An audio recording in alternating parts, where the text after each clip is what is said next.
Bonjour Monsieur Edgar, comment allez-vous? Très bien, par la grâce de Dieu. Bonjour à vous aussi et à tous les amis téléspectateurs à travers tout le Bénin. D'accord. Donc, un Dieu en trois personnes, c'est le thème qu'on aura développé aujourd'hui. Qu'est-ce que vous mettez dans un Dieu en trois personnes? Alors, je rappelle que nous sommes dans la rubrique Lève-toi et brille, qui va être de mercredi à vendredi, donc incluant jeudi, sur Espace 12 heures. Le but, c'est d'aider nos compatriotes béninois et tous ceux qui nous regardent un peu partout dans le monde à se lever par ces temps difficiles, à briller. Et j'ai toujours estimé, comme la parole de Dieu, que c'est dans les ténèbres les plus opaques que la lumière a le plus de chances de briller. Quand il fait, par exemple, il commence à faire nuit vers 19 heures, que vous allumez par exemple les phares de votre voiture, vous n'avez pas vraiment l'impact parce qu'il ne fait pas encore totalement nuit.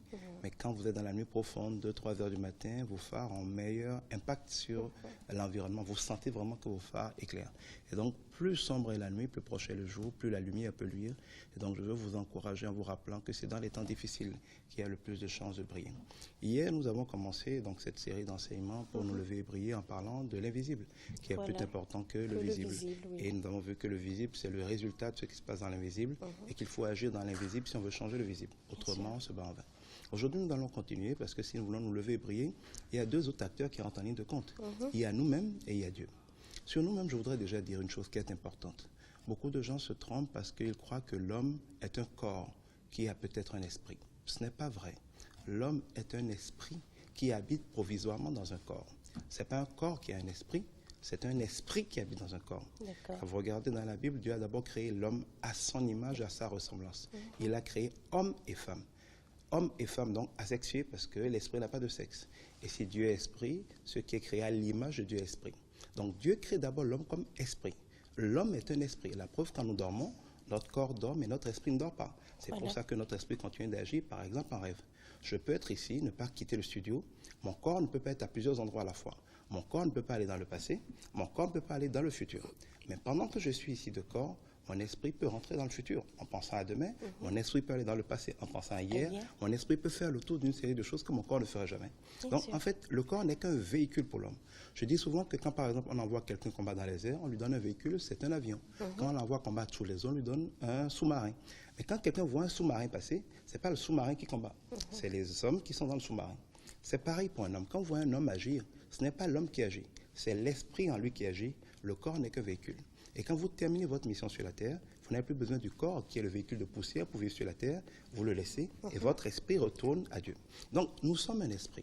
Et donc, l'esprit en nous, qui est invisible, est ce que nous sommes. Et donc, tout ce que l'homme va faire de manière visible, de manière extérieure, est le produit de ce que son esprit pense. La Bible nous dit, tel est son cœur, telles sont ses pensées, telles seront ses actions. Donc, nous sommes esprit. Et quand on parle de spirituel, on parle de l'interaction entre Dieu et nous. Dieu est esprit. Ce auquel il a affaire à nous, c'est notre esprit. Et donc, c'est entre les deux qu'il faut agir. À cet effet, nous avons beaucoup de mal à grandir dans notre foi. Parce que la foi est différente de la religion. La religion, c'est des hommes qui s'assemblent pour chercher Dieu, pour parler de Dieu, pour fantasmer sur Dieu. La foi, c'est des gens que Dieu a trouvés, des gens qui ont une révélation de Dieu, des gens qui marchent selon la parole de Dieu, des gens qui vivent, qui interagissent de manière pratique et concrète avec Dieu. Donc, je ne parle pas ici de religion, je parle ici de foi. Pour que Dieu puisse agir concrètement dans votre vie et que votre vie puisse démontrer la puissance de Dieu, il faut d'abord que vous sachiez que vous êtes un esprit. Et de même que vous ne passez pas une seule journée sans nourrir votre corps, au risque d'être malade et de mourir, vous ne devez pas passer une seule journée sans nourrir votre esprit, au risque d'avoir un esprit desséché, de commencer à déprimer, de commencer à avoir tous les problèmes qui en découlent. Mais l'autre partie, c'est Dieu. Beaucoup de gens ont du mal à interagir avec Dieu parce qu'ils ont simplement une idée fausse de Dieu. Ce n'est pas pour rien que dans la Bible, Dieu interdit formellement de le représenter par quoi que ce soit qui est sur la terre. À force de représenter Dieu par une statue, par une photo, par un chapelet et par toutes sortes de choses visibles comme des animaux et consorts, nous finissons par limiter Dieu dans notre esprit. Imaginez par exemple un Dieu qui serait une personne qui s'assoit quelque part. Il est normal que les gens se demandent, mais comment il peut faire pour s'occuper de moi? Comment une personne assise quelque part peut s'occuper de tout le monde sur la terre à la fois? Comment il peut être partout à la fois? Comment il peut faire pour gérer tous les problèmes?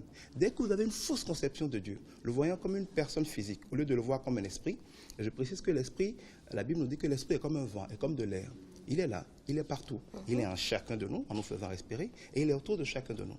Est-ce que l'air est fatigué de faire respirer tout le monde à la fois? Non. Que nous soyons 1 million ou 1000 milliards, l'air va toujours nous faire respirer sans être fatigué. L'air est partout à la fois. Donc Dieu est comme l'air. On ne sait pas où il commence, on ne sait pas où il finit, on en voit juste ses effets.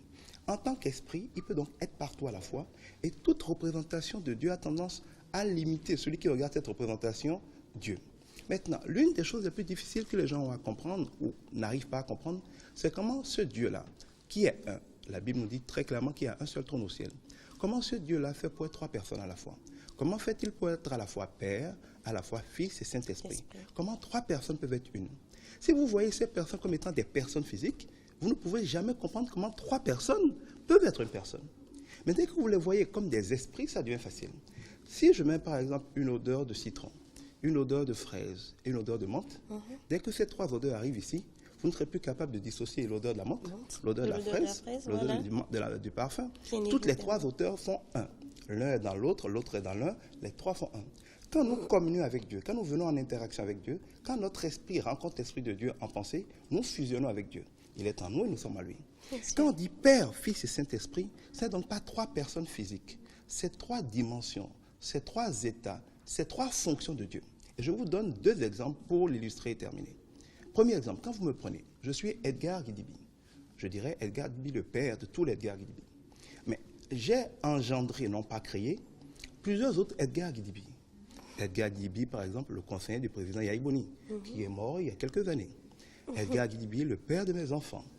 Edgar Guidibi, le mari de mon épouse. Edgar Guidibi, le serviteur de Dieu. Edgar Guidibi, le chroniqueur. Edgar Guidibi, le patron de Global. Tous ces Edgar Guidibi sont engendrés par moi. Ils sont donc moi, mais ils sont plus petits que moi. Par exemple, le père de mes enfants n'est pas le mari de mon épouse, n'est pas le patron de Global. Celui qui a vu le père de mes enfants a déjà vu Edgar Guidibi le père. Mais pourtant, il ne connaît pas Edgar Guidibi tout le père. Parce que mon comportement avec mes enfants n'est pas mon comportement avec mes collaborateurs. Celui qui m'a vu sous l'angle patron de Global ne sait pas à quoi je ressemble quand je suis dans la chambre, dans ma chambre à coucher, comme mari de mon épouse. Donc si par exemple vous me demandez à connaître Edgar, le mari de mon épouse, je vous dirai, vous ne le verrez jamais. Mais si vous m'avez vu en tant que chroniqueur, vous m'avez déjà vu. C'est pour ça que Jésus me dira, personne ne peut voir le Père. Mais qui a vu le Fils a déjà vu le Père. Parce que ces trois dimensions, ces trois états, ces trois dérivés d'une même personne. Ça, c'est la première manière de comprendre le Père, le Fils et le Saint-Esprit. Le Père étant le plus grand, le Fils étant l'incarnation charnelle à un moment sur la terre du Père, et le Saint-Esprit n'étant que Dieu étant Esprit, le Saint-Esprit, ce n'est rien d'autre que l'Esprit du Père, ce n'est rien d'autre que l'Esprit du Fils. Donc, c'est normal que les trois fassent un. Une autre chose que je vous dirais, on va y revenir dans les autres chroniques, pour mieux comprendre comment on peut être Père, Fils et Saint-Esprit, c'est que quand vous regardez bien, je n'ai pas le temps de donner les références bibliques pour l'expliquer, mais je vous l'explique brièvement. Quand vous prenez Dieu le Père, il est comme de l'air. La Bible nous dit qu'il est comme un vent. Vous prenez le Fils. La Bible parle de la chair. C'est l'Esprit de Dieu fait chair. Vous prenez le Saint-Esprit. La Bible nous parle de l'eau. Il nous dit que quand vous avez le Saint-Esprit, des sources d'eau vive couleront de vous. Si je pose la question suivante, quand vous prenez l'air, l'eau et la glace, par exemple, est-ce trois choses différentes? Beaucoup de gens me répondent oui. Mais la vérité, c'est que non. L'air, l'eau et la glace sont trois états d'une même chose. L'eau se condense, non plutôt, l'air se condense pour donner l'eau se cristallise pour donner la glace. La glace fond pour donner de l'eau et l'eau s'évapore pour donner de l'air. Ça veut dire que l'air est invisible. Mais quand l'air est condensé, il devient de l'eau, bien visible, palpable, qu'on peut boire pour se désaltérer. Mais on ne peut pas frapper de l'eau, on ne peut pas attraper de l'eau dans ses mains. Mais quand l'eau est cristallisée, devient de la glace, il devient de l'eau faite chair, donc de l'air fait chair. On peut le prendre, on peut le casser, on peut en faire ce qu'on veut. Eh bien, le Père est comme l'air. Le plus grand, il est partout, il est illimité, personne ne peut le cerner. À l'étape de Saint-Esprit, c'est une partie de Dieu qui se condense pour avoir plus d'interaction, pour pouvoir donner la vie à l'homme. C'est l'eau. À l'étape de Jésus-Christ, c'est cette eau qui se fait chair. Le Saint-Esprit vient sur Marie, et Marie, enfant de Jésus, qui est l'Esprit de Dieu fait chair à travers Marie. Donc, c'est comme si Marie avait servi à cristalliser l'Esprit de Dieu pour lui donner un corps matériel, pour lui donner la nature de Christ qui est Dieu fait chair, l'Esprit de Dieu fait chair. Et quand Dieu finit sa mission sur la terre en tant que Jésus, cet Esprit fait chair, comme la glace fond pour devenir de l'eau, va redevenir le Saint-Esprit, va redevenir invisible. Je veux donc vous dire que le Père, le Fils et le Saint-Esprit ne sont pas trois choses différentes.